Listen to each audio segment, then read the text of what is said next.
Prince Andrew's announcement that he will relinquish his title as Duke of York and step back even further from public life is being presented as a noble act of duty. In truth, it's a belated concession, a reluctant surrender forced by scandal, not a voluntary display of honor. The royal spin machine may frame it as a putting duty to family and country first, but anyone paying attention knows this decision is less about duty and more about damage control. For years, Andrew has clung to his privileges like a man gripping the last rung of a collapsing ladder. He has repeatedly insisted on his innocence, denied every accusation, and portrayed himself as the misunderstood victim of circumstances. Yet he quietly settled a civil sexual assault lawsuit for a sum reportedly in the millions, choosing silence over the scrutiny of a courtroom. Now, after years of reputational rot, he finally gives up the dukedom bestowed upon him nearly 4 decades ago. It's not courageous, it's convenient. The timing is telling. With King Charles steering the monarchy through an era of intense public scrutiny, Andrew has become a permanent liability. Stripped of his military titles in 2022 and exiled from royal duties long before that, his presence has loomed like a dark cloud over the institution. By relinquishing the titles Duke of York, Andrew is not making a magnanimous gesture, he's bowing to inevitability. The monarchy cannot modernize while dragging the weight of his scandals behind it. Let's not forget what this title represents. Duke of York is not merely a ceremonial phrase. It is tied to centuries of royal tradition and the city's identity. For decades, Andrew wore it as a badge of prestige, attending ceremonies, enjoying privileges, and benefiting from taxpayer-funded protection. But when the allegations tied to Jeffrey Epstein's sordid world exploded into public view, the title became toxic. The people of York made their disgust clear years ago when the city council voted to strip him of his freedom of the city. Yet the royal household took its time. It took years, settlements, and sustained pressure before Andrew's grip on the dukedom was finally pried open. His statement drips with self-justification. "I have decided, as I always have, to put my duty to my family and country first," he said, as though this decision were entirely his own, born out of noble reflection. In reality, Andrew hasn't been leading the conversation, he's been dragged along by it.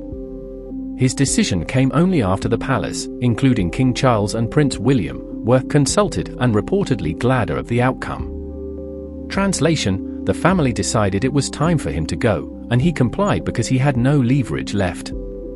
This moment exposes a deeper rot in the royal structure. Accountability arrives only when it becomes politically unavoidable. Andrew's pattern of clinging to status despite scandal underscores how insulated royal figures are from the consequences that would crush ordinary citizens. A regular public figure facing similar allegations would have seen their titles, roles, and public platforms vanish almost overnight. Andrew, by contrast, was allowed to retreat into the background while keeping his princely status intact. Even now, despite giving up his dukedom, he remains a prince by birthright, untouchable by the usual standards. And then there's the quiet hypocrisy of the settlement.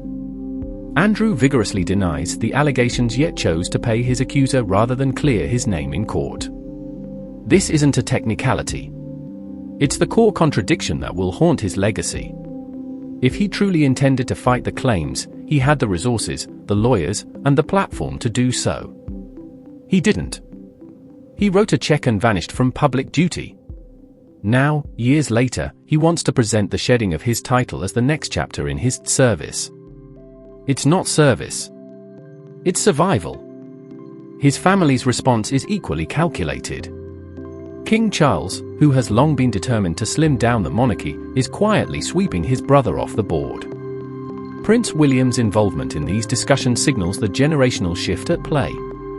The future of the monarchy cannot afford to carry Andrew's baggage, especially at a time when public support is fragile and younger generations are questioning the relevance of inherited privilege altogether.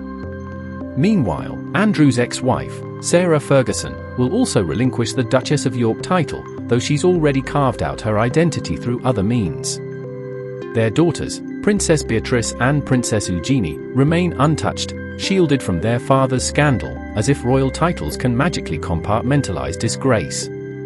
The palace is eager to draw a line under the saga, to isolate Andrew as an outlier rather than a symptom of a larger problem. But make no mistake, this is not closure. Andrew's fall from grace has been slow, reluctant, and incomplete. He will continue to live as a prince, enjoying privileges that most would find unimaginable, even as his public role fades. His retreat from titles doesn't erase the scandal, it merely removes the royal stamp from his personal mess.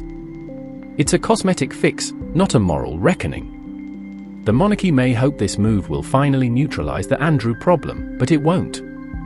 The public has long memories, and the image of a privileged royal entangled in one of the most notorious sex trafficking scandals of modern times is not something that disappears with a press release.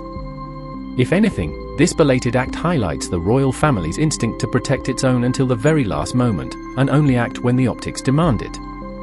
Prince Andrew's announcement is not a gesture of honor.